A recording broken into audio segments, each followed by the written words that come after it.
Will, the dire consequences of soft on crime and defund the police movements are bearing themselves out, and it is hard to watch. Yeah, it's a quality of life issue. It directly impacts, Harris, your life, and honestly, your potential for life and death. Defund the police, Harris, I think even the average Joe out there, the average Jane, what I'm talking about is people that aren't necessarily political, maybe not plugged into the news cycle on a day-by-day basis.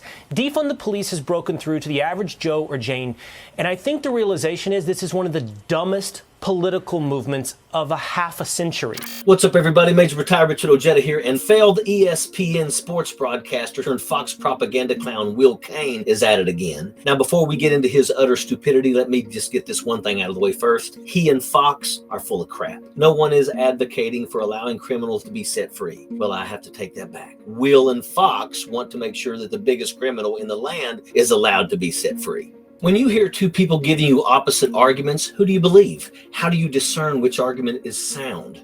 Do you know that there is a definition for what that process is called? It's called logic. Because let me tell you, the GQP lost the law and order argument when a group of insurrectionists climbed all over our Capitol building, assaulting police officers, ransacking our democracy, tearing down the American flag, and replacing it with a Trump rag in an attempted coup attempt where people died. And guess what? These self-professed law and order heroes called it a peaceful protest.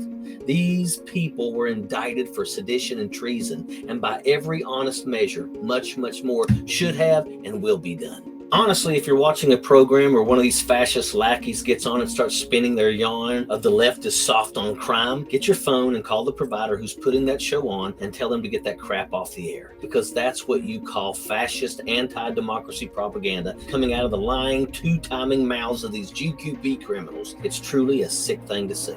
If you want to talk policies, if you want to talk real measures and decisions like an adult, then fine, you can have a seat at the table. But if you put up with what happened on January the 6th, which 99% of Republicans just adore, then you don't deserve a seat within the same building because you're nothing but an insult, a complete partisan lackey doing nothing but leveraging every ounce of humanity you may have had towards your own personal gain and partisan power.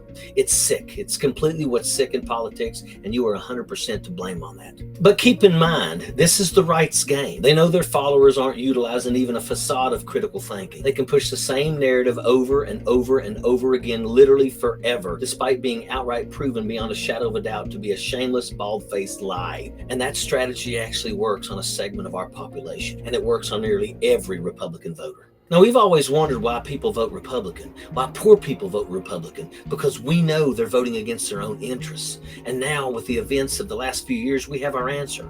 They're not voting on anything based in reality. They're falling head over heels with the hate narrative and siding with their own worst enemy because they both hate the same people.